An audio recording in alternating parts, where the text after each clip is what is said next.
Welcome to the session guys. My name है शुभम सूर्यवंशी और इस पर्टिकुलर वीडियो में हम एक नया यूनिट शुरू करने वाले हैं फिजिक्स का, जो फोटोनिक्स के बारे में है। ओवरऑल इस पर्टिकुलर यूनिट को दो पार्ट्स में डिवाइड किया गया है। जो पहला पार्ट है आपका, उसमें सारा कुछ जो कवर किया है वो लेजर्स के रिगार्डिंग है, और जो सेकंड पार्ट रहेगा उसमें हमने ऑप्टिक फाइबर्स के बारे में कवर किया है। मल्टीपल लेक्चर्स आएंगे, एक एक करके आपको चीजें मैं पढ़ाते जाऊंगा। ये फर्स्ट वीडियो जो है लेजर्स के बारे में है। इसमें हमने काफी सारा लेजर जैसे कि प्रॉपर्टीज हो गई, स्टिमुलेटेड एब्जॉर्प्शन हो गया, ये सारी चीजें हमने इंपॉर्टेंट वाली कवर कर रखी है। ओके, सो लेजर्स कवर करेंगे, उसके बाद ऑप्टिक फाइबर्स कवर करेंगे, एक एक करके चीजें खत्म हो जाएंगी। मोस्ट इंपॉर्टेंटली आपके पास जितने भी प्रीवियस के क्वेश्चंस आए हुए हैं, तो जो कंटेंट मैं आपको भी पढ़ाने वाला हूँ वो कंटेंट मैंने कुछ इस तरीके से रेडी किया है कि आपके सारे प्रीवियस के क्वेश्चंस जो है वो काफी अच्छे से आपसे बन जाएंगे। ठीक है, चलिए शुरुआत करते हैं इस पर्टिकुलर वीडियो की। Laser basic starting introduction. मुझे लगता है ये फोटोज काफी आपको दिखाने के लिए, बचपन में काफी लोगों ने इस तरीके से खेला होगा, है ना। लेजर वाली लाइट आती थी। काफी सारे एप्लीकेशंस भी चाहो तो यहाँ पे दिख जाते हैं, मूवीज वगैरह में स्टार वॉर्स एंड ऑल, आप लोगों ने इस टाइप की चीजें देख रखी होंगी, है ना। फिर कोई अगर पुरानी 90s की मूवी देखोगे तो जो भी हीरो है, कभी कभी वो हीरा वीरा चुराने के लिए इस तरीके से लेजर के पजल में से भाग भाग के जाता है, राइट, है ना। So these are all the things which are called as lasers. अलग अलग कलर के हो सकते हैं, अलग अलग वैरायटी के हो सकते हैं, अलग अलग वेवलेंथ के हो सकते हैं। These are all lasers. अभी लेजर्स क्रिएट कैसे हो रहे हैं, इन पे ही हमारा बहुत ज्यादा फोकस रहता है गाइस। ठीक है, सो इन जनरल सबसे फर्स्ट टाइप ऑफ क्वेश्चन जो एग्जाम में देखा जा सकता है वो है आपका, what is a laser and write the characteristics of this laser. ठीक है, देखिए सिंपल है, इंडस्ट्रियल एप्लीकेशन के बारे में भी बात करता है। व्हाट इज लेजर में आपको कुछ नहीं करना है, सिर्फ और सिर्फ आपको उसका फुल फॉर्म लिख के दिखा देना है। ठीक है, सो लेजर में LASER क्या स्टैंड करता है? LASER is basically light amplification, stimulated emission and radiation. देखिए हो सकता है कि इन शब्दों को दिमाग में रखने में आपको दिक्कत हो रही होगी, बट लाइट एम्प्लीफिकेशन और रेडिएशन ये तीनों शब्द तो आपने पहले भी सुने होंगे। ये स्टिमुलेटेड एमिशन क्या होता है? थोड़ी देर में हम इस स्टिमुलेटेड एमिशन के बारे में पढ़ने वाले हैं, जिसको पढ़ने के बाद आपको स्टिमुलेटेड शब्द और एमिशन शब्द का मतलब काफी अच्छे से समझ में आ जाएगा। उसके बाद आपको इसके फुल फॉर्म को रटना नहीं पड़ेगा। तो ये मत करिए कि लाइट एम्प्लीफिकेशन बस स्टिमुलेटेड एमिशन लाइट, ये सब नहीं करना है। ठीक है, वो सब करना है तो जा सकते हो, किसी का PDF वगैरह उठा लो, वहां से ये सब करते रहो। ठीक है, दिमाग से इस वीडियो को धीरे धीरे एक बार भी देख लोगे ना, तो जो कुछ मैं शब्द बोल रहा हूँ वो सब दिमाग में बैठ जाएंगे तुम्हारे। एक बार बैठ गए तो कहीं कुछ रटने की जरूरत नहीं पड़ेगी। ठीक है ना। सो फिलहाल के लिए एक बार दिमाग में रखो कि भैया light amplification by stimulated emission करना है ऑफ रेडिएशंस का। ठीक है, आगे चल के एक दो चीजें पढ़ने वाले हैं जिससे ये चीज दिमाग में बैठ जाएगी तुम्हारे। अच्छा, इतना तो लिख दिया हमने इस क्वेश्चन के लिए। आगे characteristics of lasers, this is very important. तो क्या क्या कैरेक्टरिस्टिक्स होते हैं लेजर के? तो कोई भी नॉर्मल लाइट को तुम लेजर नहीं बोल सकते। जैसे घर पे तुमने बटन दबाया, बल्ब चालू हो गया, तो बल्ब जो चालू हुआ है उससे जो लाइट निकल रही है उसको तुम लेजर बोल सकते हो क्या? नहीं। वो एक बहुत ही स्कैटर्ड लाइट है। लेजर जो होती है ना वो यूनिडायरेक्शनल होती है, मतलब एक ही डायरेक्शन में जाती है। तो these are all the characteristics of lasers. ठीक है, सो कुछ इजी वाले कैरेक्टरिस्टिक क्या होते हैं लेजर के, कि लेजर एक बहुत ही इंटेंस बीम ऑफ लाइट होती है ना। इतनी इंटेंस होती है कि जब आप उसको चालू करते हो तो वो एक ऐसी बीम निकलती हुई दिखती है, that is very intense. Unidirection beam ऐसे नाचती हुई नहीं जा रही होती है। ठीक है, मतलब ऐसे आड़ी टेढ़ी नहीं जाती है बीम, स्ट्रेट बीम जाती है, एक ही डायरेक्शन में जाती है। तो ये कैरेक्टरिस्टिक है उसके, जिसको देख के आप पहचान सकते हो। कैरेक्टरिस्टिक मतलब क्या होता है कि वो चीजें जिनको देख के आप पहचान सकते हो कि एक लेजर है ना। बटन दबाया, लेजर निकल गई, एक ही डायरेक्शन में निकलती है, इंटेंस बीम निकलती है। सिंपल शब्द वाले दो कैरेक्टरिस्टिक। अच्छा, भारी शब्द वाले भी दो कैरेक्टरिस्टिक देख लो, क्योंकि इन्हीं को देख के तो नंबर मिलता है। तो एक कैरेक्टरिस्टिक होता है कि वो कोहेरेंट होती है, दूसरा होता है मोनोक्रोमैटिक होती है। ये दोनों का बड़ा ही सिंपल सा मतलब है। कोहेरेंट मतलब क्या है कि phase difference between the wave is same.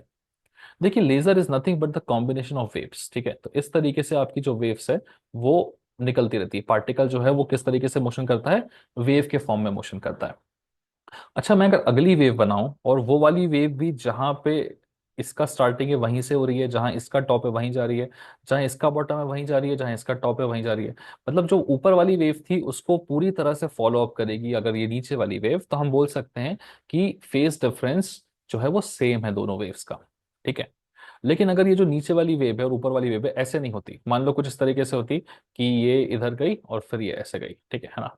तो इस केस में क्या हो रहा है कि ये वाली वेव का टॉप वाला पॉइंट यहाँ आ रहा है, इसका यहाँ पर आ रहा है, तो दोनों का टॉप वाला पॉइंट साथ में नहीं आ रहा है। ठीक है, ऊपर नीचे की बात नहीं होती, आगे पीछे की बात होती है। थोड़ा और बेटर डायग्राम बनाओ तो ये कुछ इस तरीके से बन सकता था, है ना। ऊपर नीचे की बात नहीं होती है, आगे पीछे की बात होती है। तो इसका जो टॉप है वो यहाँ पर जा रहा है, वैसे इसका टॉप जो है यहाँ पर जा रहा है, ऊपर नीचे चलेगा, आगे पीछे नहीं होना चाहिए। तो आगे पीछे है मतलब ये दोनों आपस में कोहेरेंट नहीं है। तो वेव्स कोहेरेंट कौन सी होती है? जो ऊपर वाला जहां पर टॉप पे आया, नीचे वाला भी उसी पॉइंट पे टॉप पे आना चाहिए। ये वाला जहां बॉटम पे है, नीचे वाला भी वहीं बॉटम होना चाहिए। फिर से जहां पे इसका टॉप आया वहीं पर इसका भी टॉप होना चाहिए। ठीक है, this is called coherent. Monochromatic क्या होती है? मोनोक्रोमेटिक का मतलब है वेव्स की वेवलेंथ सेम होनी चाहिए। ठीक है। सो वेवलेंथ तो बड़ा आसान होता है यार किसी का भी निकालना।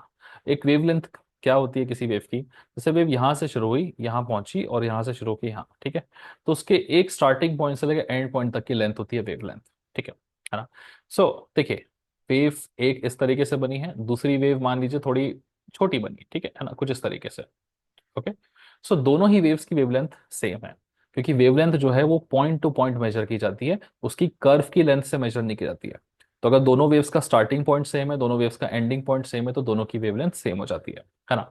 ऑल्सो देखिए, जहां पे इसका टॉप जा रहा है वहां पर भी इसका भी टॉप जाएगा, जहां इसका बॉटम आ रहा है वहां पर भी इसका भी बॉटम आएगा, है ना? तो मतलब ये दोनों वेव्स क्या है? कोहेरेंट भी है। तो कोई भी वेव अगर मोनोक्रोमैटिक है तो वो कोहेरेंट भी हो जाती है। ओके, है ना? तो हम बोल सकते हैं कि दीज आर द प्रॉपर्टीज।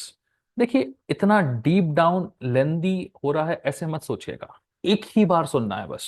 ठीक है। इसके बाद दोबारा कभी भी कोहेरेंट शब्द तुम्हारे दिमाग में आया, तुमको पता है इसका मीनिंग क्या है। ठीक है, शब्दों को रटने की जरूरत नहीं है। चार कैरेक्टरिस्टिक होते हैं भैया, इंटेंस यूनिडायरेक्शनल होती है, एक जैसे ऊपर नीचे ऊपर नीचे ऊपर नीचे होते हैं, और एक ही लेंथ की होती है। कैरेक्टरिस्टिक चार, सॉर्टेड, खत्म। दोबारा कभी इसका पंखा पड़ेगा ही नहीं तुम्हारा। एग्जाम में भी अगर ये सवाल आता है तो तुम्हें एक दो तीन चार कैरेक्टरिस्टिक लिखनी है। ये कुछ एक रियलिस्टिक डायग्राम है जिसमें अलग अलग कलर से बनाया गया है शो करने के लिए। बट पता है तुम इस टाइप की फोटो तो एग्जाम में नहीं बना सकते। तो कुछ इस तरीके से तुम मोनोक्रोमैटिक, सॉरी, कोहेरेंट, और कुछ इस तरीके से मोनोक्रोमैटिक की फोटो एग्जाम में बना के आ जाना। डायग्राम बनाना बहुत जरूरी है हर क्वेश्चन के लिए। ठीक है, प्लीज अंडरस्टैंड गाइस, जो भी आप क्वेश्चन कर रहे हैं, फॉर एवरी क्वेश्चन आपका डायग्राम बनना चाहिए। ठीक है, अगर आप डायग्राम्स बनाते चलोगे नीट एंड क्लीन, तो एग्जामिनर फटाफट फटाफट तुम्हें नंबर देता हुआ चलेगा। ठीक है। सो पहला क्वेश्चन लेजर्स के बारे में, उसकी प्रॉपर्टीज के बारे में हो सकता है। इंडस्ट्रियल एप्लीकेशन में अभी नहीं बता रहा हूँ, towards the end of the lecture बता दूंगा। बिकॉज सारा कुछ लेक्चर देखने के बाद जब आप इंडस्ट्रियल एप्लीकेशन को देखोगे तो आपको समझ में आएगा कि हाँ, वो इंडस्ट्री में अप्लाई कैसे हो पा रहा है। ठीक है, चलिए, एक वेराइटी एक प्रोडक्ट सॉर्टेड। आगे बढ़ते हैं। ये तीन शब्द हैं जो काफी कॉमनली, अगर आप कॉलेज वॉलेज जाते हो या कहीं से भी किसी पीडीएफ से इधर उधर से पढ़ाई कर रहे हो, तो आपने देखा होगा कि ये जो तीन शब्द हैं ये बहुत ज्यादा देखने को आते हैं, है ना? Stimulated absorption, spontaneous emission, stimulated emission. ठीक है। अभी इन तीनों को अगर आपको समझना है ना, बड़ा आसान होता है समझना। ठीक है। सो हम क्या करेंगे, इन शब्दों को थोड़ा ब्रेक करने की कोशिश करते हैं कि यार एब्जॉर्प्शन का मतलब क्या है, स्टिमुलेटेड का मतलब क्या है, एमिशन का मतलब क्या है, स्पॉन्टेनियस का मतलब क्या है। मीनिंग समझ में आ गया तो अंदर की कहानी ईजी है। लेकिन इनको समझने से पहले हमें जानना होगा कि यार ये ग्राउंड स्टेट क्या होती है, एक्साइटेड स्टेट क्या होती है, मेटास्टेबल स्टेट क्या होती है। रीजन क्या है? देखिए, जब आप किसी चीज को एनर्जी दोगे, वो एनर्जी को एब्जॉर्ब करेगा तो वो अपनी स्टेट चेंज करेगा। फिर वो अपनी एनर्जी को जब रिलीज करेगा, एमिट करेगा, है ना, तो वो अपनी स्टेट को फिर चेंज करेगा। तो जो स्टेट्स है उनके बारे में जानकारी होगी तभी आप इनके एब्जॉर्प्शन एमिशन के बारे में बता पाएंगे। स्टेट्स के बारे में जानकारी लेना बड़ा ही आसान होता है। आप चाहें तो शब्दों में अंग्रेजी लिखा हुआ आप उसे पढ़ सकते हैं। अंग्रेजी में ज्यादा नहीं जाना है तो सिंपल लॉजिक है। ग्राउंड स्टेट समझने का तरीका बड़ा सिंपल है। इसको जानते हो, जो फोटो दिख रही है यहाँ पे? थोड़ा थोड़ा याद आ रहा होगा, मूवीज वूवीज देखते होंगे तो। ठीक है, नहीं याद आ रहा तो फिर अभी तो याद आ जाएगा। कनेक्शन मिल गया? ठीक है। So this is the ground state guys, जिसमें lowest possible energy state of atom की होती है। राइट, ठीक है। नाउ इस स्टेट में वो अनलिमिटेड टाइम तक रह सकता है, कोई चिंता नहीं, बैनर बढ़िया बैनर बन के रहेगा। Nothing is strong with this. ठीक है। बट जैसे ही रेडिएशंस वगैरह मिलती है उसको, वो तुरंत किस में कन्वर्ट हो जाता है? तुम्हारे हल्क में कन्वर्ट हो जाएगा। Correct. So this is the excited state. But पूरी मूवी में हमें थोड़ा सा 2-4 मिनट का ही हल्क देखने को मिलता है, राइट? बिकॉज एक्साइटेड स्टेट में ऑब्वियसली कोई चीज ज्यादा देर तक नहीं रह सकती। बट इन दोनों के बीच में एक स्टेट होती है ना, जिसमें काफी देर तक रहा जा सकता है। जैसे अब तुम्हें याद आ रहा होगा एंड गेम वाला हल्क, है ना? सो एंड गेम वाले हल्क को देखो तो वो इस पर्टिकुलर फॉर्म में है और वो काफी देर तक पूरी मूवी में इस तरीके से रहता है। हम इसे बोल सकते हैं मेटास्टेबल स्टेट, जो कि एग्जैक्टली इन दोनों के बीच की स्टेट है, जहां पर ज्यादा इसकी तरह अनस्टेबिलिटी भी नहीं है और ज्यादा इसकी तरह स्टेबलनेस भी नहीं है, something in between these two. ठीक है, so very simple example to understand it. Angrezi लिखनी तो देख सकते हो। लोएस्ट पॉसिबल एनर्जी होती है, एटम काफी देर तक रह सकता है। बहुत ज्यादा एनर्जी होती है, ठीक है, शॉर्ट टाइम तक रह सकता है। एनर्जी कुछ इस तरीके से होती है कि ना ही ज्यादा अनस्टेबल है ना ही ग्राउंड स्टेट में है, और मेटअप स्टेबल स्टेट में भी अच्छे खासे टाइम तक जो है वो एटम्स रह सकते हैं। ठीक है, तो स्टेट्स के बारे में जानकारी मिल गई। अब चलते हैं, थोड़ा सा मेहनत करेंगे तो तुम्हारे एब्जॉर्प्शन, एमिशन, इन सब की बातें भी कर लेंगे। ठीक है, चलिए। सो अगर मैं एब्जॉर्प्शन एमिशन इन सब की बातें करूं, तुम्हारा ग्राउंड स्टेट है, तुम्हारा एक्साइटेड स्टेट है, ठीक है ना। तो बेसिकली होता क्या है इन तीनों में, स्टिमुलेटेड एब्जॉर्प्शन की बात करो, एमिशन की बात करो, या स्पॉन्टेनियस एमिशन की बात करो, कोई चीज तुम्हारी ग्राउंड स्टेट से एक्साइटेड स्टेट में जा रही होती है, या तुम्हारे एक्साइटेड स्टेट से ग्राउंड स्टेट में जा रही होती है। ठीक है, उन्हीं केसेस में तुम्हारा एब्जॉर्प्शन होता है या फिर एमिशन होता है। अभी कोई चीज ग्राउंड स्टेट से एक्साइटेड में तभी जाएगी ना जब आप उसको बहुत सारी क्या प्रोवाइड करोगे, एनर्जी प्रोवाइड करोगे। एनर्जी जनरली रेडिएशंस के फॉर्म में प्रोवाइड की जाती है। ठीक है, तो जब भी आप किसी एलिमेंट पे बहुत सारा रेडिएशन डालोगे, तो वो एब्जॉर्ब भी करेगा रेडिएशन को, एमिट भी करेगा, और दो अलग अलग तरीकों से एमिट करेगा। छोटा मोटा एमिशन नहीं होता है, अच्छा खासा एमिशन होता है। ठीक है, इस स्टिमुलेटेड शब्द का मैं तुम्हें मतलब समझा देता हूं। स्टिमुलेटेड शब्द स्टिमुलस से आता है। स्टिमुलस का मीनिंग क्या है, एक्सटर्नली कोई चीज जो अफेक्ट कर रही हो। फॉर एग्जाम्पल, मान लो कि तुम शांति से बैठे थे, मैं तुम्हें पढ़ा रहा था, मैंने आके तुम्हें थप्पड़ मार दिया। तो पहले तो तुम शुभम सर के आगे से सर गायब कर दोगे। ठीक है, तुम्हारा माइंड खराब हो जाएगा। तुम एक्सटर्नली, क्योंकि एक्सटर्नली किसी ने आके तुम्हें थप्पड़ मारा, तो क्या हुआ, तुम हिल गए ना पूरी तरह से, यू जस्ट गॉट एक्साइटेड कि क्या हुआ ये करके। ठीक है, so just reach a certain stage, correct. Energy का एब्जॉर्प्शन हुआ तो ऑब्वियसली वो कहीं ना कहीं रिलीज होगा। मैं तो हूं नहीं, मैं तो भाग जाऊंगा, किसी और को मारोगे, something like that, just forget it. Emission of energy, absorption, emission, something like that. ठीक है ना। सो स्टिमुलस क्या है, एक्सटर्नली कुछ आके करेगा, थप्पड़ मारेगा तो एक्सटर्नल एमिशन, एक्सटर्नल एब्जॉर्प्शन होगा एनर्जी का। फिर उसी वजह से एक्सटर्नल थप्पड़ मारा तो एक्सटर्नल एमिशन होगा। सो स्टिमुलस इज बेसिकली समथिंग जो एक्सटर्नली कुछ एमिट करता है तुम्हारे ऊपर। ठीक है, चलिए। ये सब लिखने के लिए नहीं आता है नहीं आता, सब सेकेंडरी बात है, लेकिन आगे की चीजें समझने के लिए हमें इन शब्दों के मतलब पता होना चाहिए। पूरा यूनिट इस वीडियो में कवर हो रहा है। वीडियो बस ध्यान से सुन भी लोगे ना, कुछ पेन वेन चलाने की जरूरत नहीं है, सुन भी लोगे तो सब दिमाग में बढ़ जाएगा तुम्हारे। ओके, आगे बढ़ते हैं। तो इन जनरल स्टिमुलेटेड एब्जॉर्प्शन काम कैसे करता है। देखो मैं तुम्हें बता दूं, ये सारे सवाल जो हैं वो पहले भी एग्जाम्स में पूछे जा चुके हैं। ठीक है ना। कोई 2 नंबर में पूछा गया है, कोई 3 नंबर में पूछा गया है। अलग अलग यूनिवर्सिटीज में अलग अलग चीजें जो है वो पूछी जा रही हैं।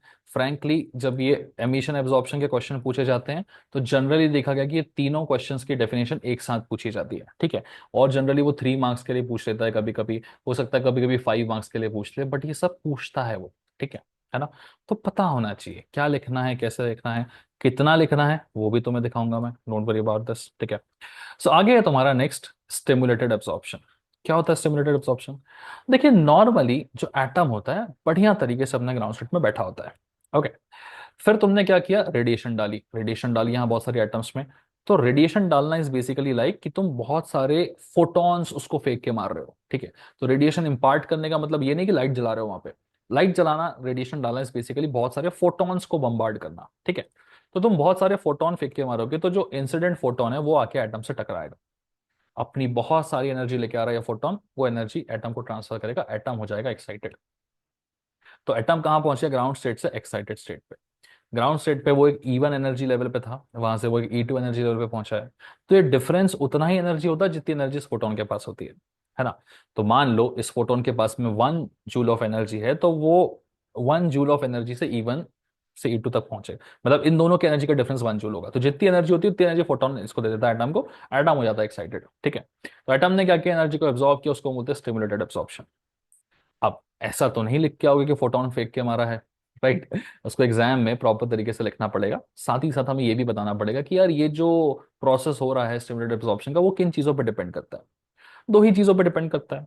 तुम फोटोन फेंक के मार रहे हो, तो जितने ज्यादा फोटोन है तुम्हारा उतना ज्यादा अपना एब्जॉर्प्शन होगा।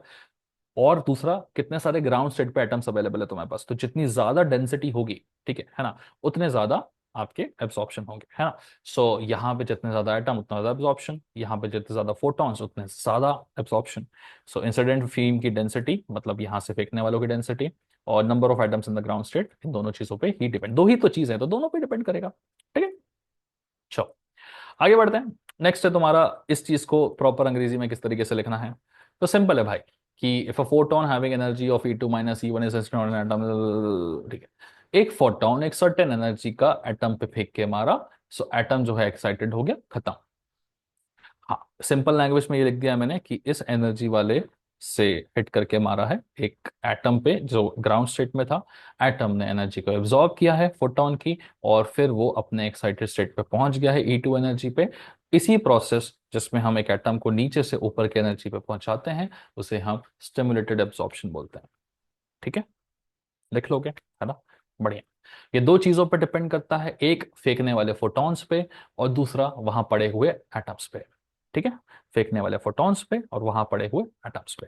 ठीक है, अब ये जो कुछ मैं तुम्हें दे रहा हूं, यहाँ दिखा रहा हूं यूट्यूब पे, तुम अगर इन सब चीजों को एक्सेस करना चाहते हो तो ये जो कुछ एग्जैक्टली जो तुम्हारे सामने दिख रहे हैं, ये सारे नोट्स प्रॉपर तरीके से बना के मैंने एप्लीकेशन में डाल दिए हैं। ठीक है ना? उस एप्लीकेशन का लिंक इस वीडियो के डिस्क्रिप्शन में है, वहां जाइए, डिस्क्रिप्शन पे क्लिक करिए।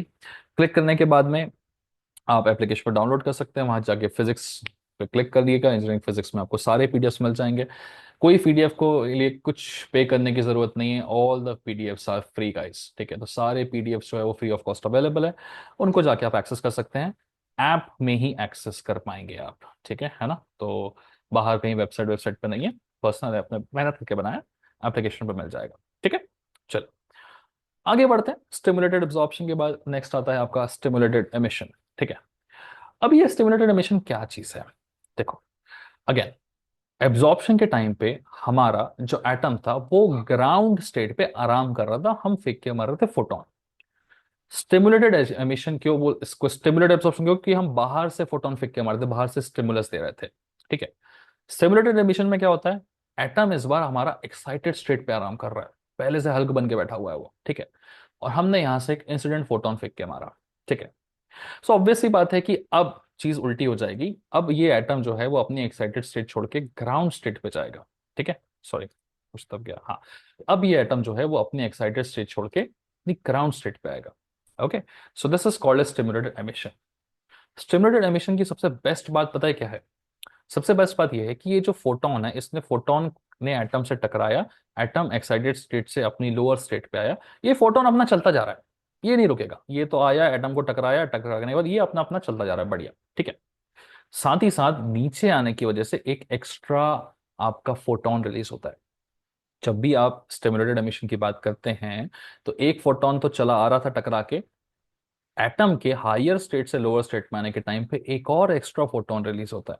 और ये कोई एक्स्ट्रा एक्स्ट्रा ऐसा वैसा फोटोन नहीं है, ये वो फोटोन है जो नीचे वाले फोटोन से कोहेरेंट भी है और यूनिडायरेक्शनल भी है। तो कोहेरेंट, मोनोक्रोमैटिक, यूनिडायरेक्शनल, ये सब लेजर की प्रॉपर्टीज ही तो होती है। तो कोहेरेंट है, यूनिडायरेक्शनल है, मतलब जैसे जैसे नीचे वाला फोटोन टॉप पे जाएगा, वैसे वैसे ये फोटोन भी टॉप पे जा रहा होगा। जैसे जैसे नीचे वाला फोटोन नीचे आएगा, वैसे वैसे ये फोटोन भी नीचे आएगा। जैसे जैसे ये वाला ऊपर गया, वैसे वैसे ये वाला ऊपर गया। तो ये क्या बन जा रहा है? देखिए, दो फोटॉन्स एक जैसे तरीके से एक जैसे आपके मोशन करेंगे, तो बेसिकली ये दोनों मिलकर क्या बनाएंगे? लेजर बनाएंगे। ठीक है ना? तो स्टिमुलेटेड एमिशन जो होता है, स्टिमुलेटेड एमिशन का आउटपुट जो निकलता है वही क्या होता है? आपका लेजर होता है। अब आप लेजर के डेफिनेशन को याद करिए। ठीक है, सो लेजर का जो डेफिनेशन था वो क्या था? लेजिंग एक्शन, लाइट एमिशन, कुछ नहीं, light amplification by stimulated emission of radiation. तो रेडिएशन मार के स्टिमुलेटेड एमिशन किया और लाइट को हमने एम्प्लीफाई कर दिया, तो क्या बन गया? हमारा लेजर बन गया। ठीक है, ओके, कुछ रटने की जरूरत नहीं, एक वीडियो सिंगल है, वन शॉट देखना है। इसके पीडीएफ वगैरह चाहिए तो कहाँ मिलेगा? नोट्स वोट्स फ्री नोट्स हैं हमारे पास में अवेलेबल, डिस्क्रिप्शन में एप्लीकेशन का लिंक है, क्लिक करिए, एप्लीकेशन डाउनलोड करिए और वहां से नोट्स एक्सेस करिए। सिंपल। चलो, तो आई होप आप थोड़ा थोड़ा स्टिमुलेटेड एमिशन के बारे में जानने लगे होंगे। इसी चीज को अगर एग्जाम में पूछा जाए तो अपनी अंग्रेजी इस तरीके से लिखनी है। ठीक है, क्या अंग्रेजी है भाई? कि एक फोटोन है जिसके पास बहुत सारी एनर्जी है। ठीक है, और वो फेंक के मारा हमने एक ऐसे एटम पे जो ग्राउंड स्टेट में बैठ के आराम कर रहा था। नहीं, ग्राउंड स्टेट नहीं, इस बार आपका ग्राउंड स्टेट नहीं आएगा, इस बार आपका जो एटम था वो एक्साइटेड स्टेट पर है। ठीक है ना? तो एक छोटी सी गलती है जो बहुत लोग कर देते हैं। सो एमिशन की जब बात हो रही है तो ऑलरेडी बंदा एक्साइटेड स्टेट पर है, एटम। ठीक है, ओके, वहां पे उसको फेंक के मारा है फोटोन, तो वो E2 से कहा जाएगा E1 पे जाएगा। ठीक है ना? Giving rise to another photon of the same energy E2 minus E1। ठीक है, तो एक और एक्स्ट्रा फोटोन यहाँ पे निकाल के देगा, और इसी प्रोसेस जिसमें हाइयर से नीचे आके एक फोटोन निकाल के देता है उसको हम क्या बुलाते हैं, स्टिमुलेटेड एमिशन बुलाते हैं। ठीक है, तो एक्चुअल वाली जो नोट्स है उसमें यहाँ पे एक्साइटेड शब्द लिखा हुआ है, यहाँ पे बस ग्राउंड स्टेट के लोग गलती करते हैं इसलिए मैंने थोड़ा सा काट के दिखाया है। ओके, चलिए। हाँ, किस पे डिपेंड करेगा, अगेन ये दो ही चीजों पे डिपेंड करेगा, जो हम फोटोन फेंक के मार रहे हैं उन पे डिपेंड करेगा, और जो एटम्स कहाँ हैं आपके, बहुत सारे एक्साइटेड स्टेट में अवेलेबल है। एक्साइटेड स्टेट E1 नहीं, अब ये E2 रहेगी। ठीक है ना, तो एग्जैक्टली ऊपर पुराना वाले मैंने पेश कर रखा था, लोग थोड़ा सा कभी कभी गड़बड़ कर देते हैं, है ना। तो डिपेंडेंसी कहाँ पर है, कितने सारे एटम्स आपके ऊपर की तरफ एक्साइटेड स्टेट में है, और कितने सारे फोटॉन्स आप फेंक के मार रहे हो। ठीक है, इन दोनों चीजों पे स्टिमुलेटेड एमिशन डिपेंड करता है, सिंपल। ओके, चलिए। So that was all about this guys, आगे देखते हैं और क्या क्या है और पढ़ लेते हैं। हाँ, एग्जाम में सवाल जो है स्टिमुलेटेड एमिशन का इस तरीके से लिखा रहा है, ये मैंने डायरेक्टली कॉपी किया है क्वेश्चन। सो जो कुछ मैंने आपको पढ़ाया है वही सारी चीजें हैं, है ना। बस एक्सप्लेन स्टिमुलेटेड एमिशन में आपको एक्सप्लेन कर देना, फोटोन फेंक के मारा, हायर स्टेट से लोअर स्टेट पे गया, एक फोटोन साथ में निकला, साथ में जो निकलेगा वो एकदम बिल्कुल भाई भाई निकलेंगे एक जैसे, भाई भाई निकलेंगे तो क्या बनाएंगे, लेजर बनाएंगे, खत्म बात। Explain it significance in the production of laser, definitely significance है, क्योंकि ये जो नया फोटोन फेंक के निकाल रहा है वो नया फोटोन पुराने वाले की तरह है ना। नया फोटोन जो निकला है ना, एमिटेड फोटोन बुलाएंगे, is exactly identical to the incident photon, तो पुराने वाले से आइडेंटिकल है, एक दोनों है, भाई भाई है, जुड़वा है, ट्विंस है। ठीक है ना।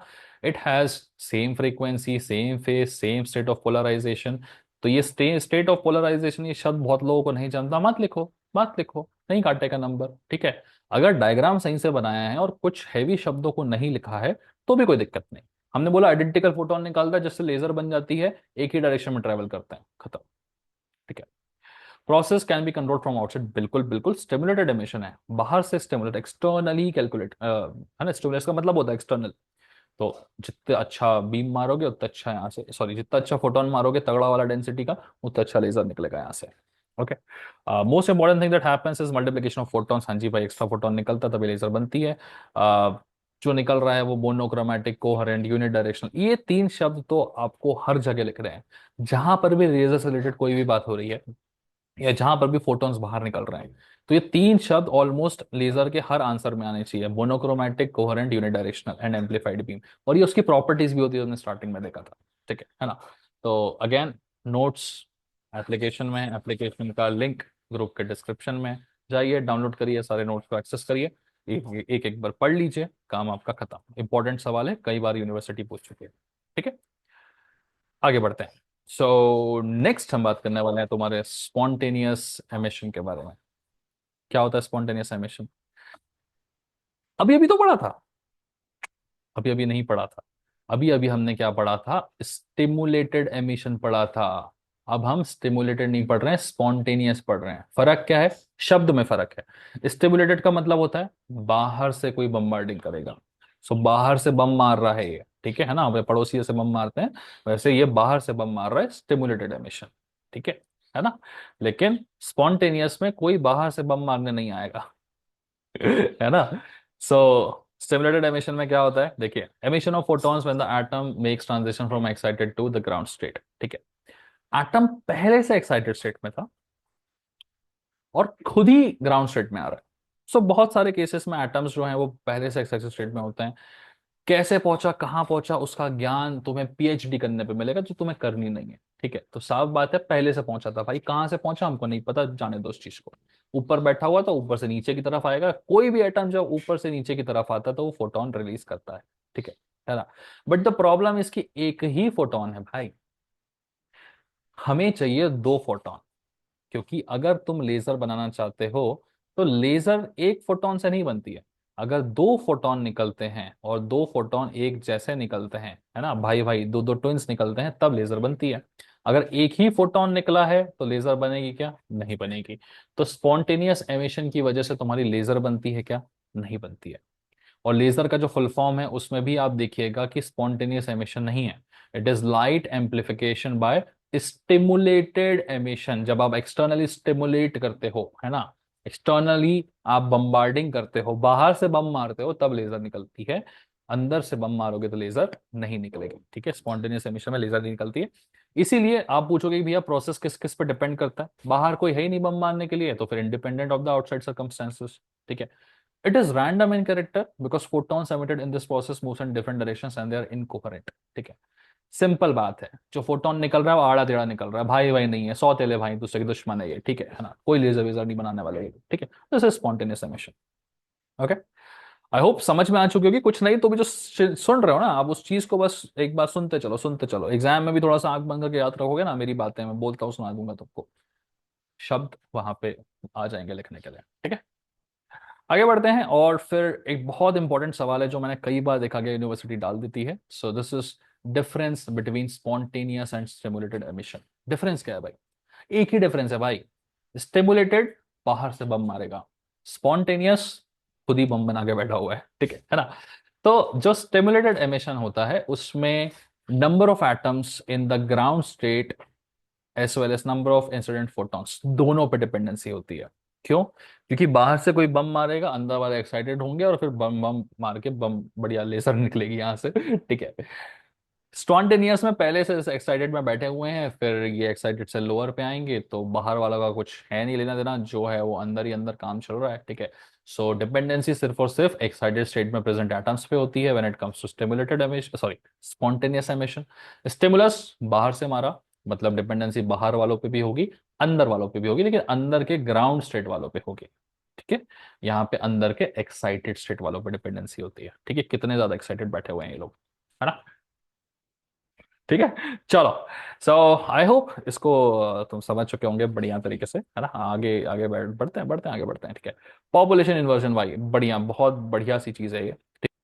ओके, सो वीडियो खत्म है गाइस। और जैसे कि मैंने आपको बताया था कि नोट्स अगर आपको एक्सेस करने हैं तो नोट्स कहाँ से एक्सेस करने हैं, किस तरीके से एक्सेस करने हैं, है ना। तो नोट्स के लिए आपको कुछ पे वगैरह करने की ज़रूरत नहीं है। सो फ्री पीडीएफ्स मेरे पास में अवेलेबल है। चलिए दिखा देता हूँ कि आप कहाँ से अपने फ्री पीडीएफ्स को एक्सेस कर सकते हैं। Okay, so just give me a second. हाँ, सो इस वीडियो के जस्ट नीचे डिस्क्रिप्शन में एप्लीकेशन का लिंक है, आप वहां पे क्लिक करिएगा, आप एप्लीकेशन पे चले जाएंगे, डाउनलोड कर लीजिएगा उसे। क्लिक करने के बाद, डाउनलोड करने के बाद में आपको फिजिक्स के कोर्स को सर्च करना है, और ये ग्रीन कलर के उसमें बना हुआ है फ्री पीडीएफ्स लिखा हुआ है यहाँ पे। तो इसको परचेस वर्चेस करने की जरूरत नहीं है आपको, वैसे 1 रुपए का प्राइसिंग डाला है, you don't have to purchase anything. Once you click on the course आप सारे पीडीएफ्स देख पाएंगे गाइस। ठीक है ना। तो कुछ इस तरीके से चीजें ओपन होंगी आपके, मेरा इंटरफेस थोड़ा अलग है तो यहाँ अलग दिखा रहा है, वहां पे आपको अलग तरीके से दिख जाएगा। अभी मैंने यूनिट 1 के डाले हैं, धीरे धीरे करके मैं आगे की भी डाल दूंगा पीडीएफ बना के, जल्दी एग्जाम में से जल्दी जल्दी आ जाएंगे। यूनिट 1 पे क्लिक करेंगे, ये सारे पीडीएफ जो है वो ओपन है गाइस, कुछ भी पीडीएफ को मैंने लॉक करके नहीं रखा हुआ है। ठीक है ना। Simply click on the PDF, जो कुछ मैंने आज डिस्कस किया आपके सेशन में वो सारा कुछ आपको यहाँ पे लेजर्स के बारे में मिल जाएगा। आप इसे देख लीजिए और यहाँ से आप अपने, मतलब बेसिकली नोट्स बनाने की जरूरत नहीं है आपको, यहाँ से आप अपनी पढ़ाई कर सकते हैं। ठीक है, सो लिंक डिस्क्रिप्शन में एप्लीकेशन का, जाओ क्लिक करो, कोर्स को चूज करो और वहां से जाके देख लो पीडीएफ सारे। ठीक है, so that was all about this video guys. You can move to the next one now. Bye bye and take care. हाँ, जाने से पहले प्लीज लाइक सब्सक्राइब शेयर जरूर कर दीजिएगा, बहुत मेहनत से बना हुआ है, जितना हो सके शेयर करते जाइए अपने दोस्तों के साथ में। ओके, चलो।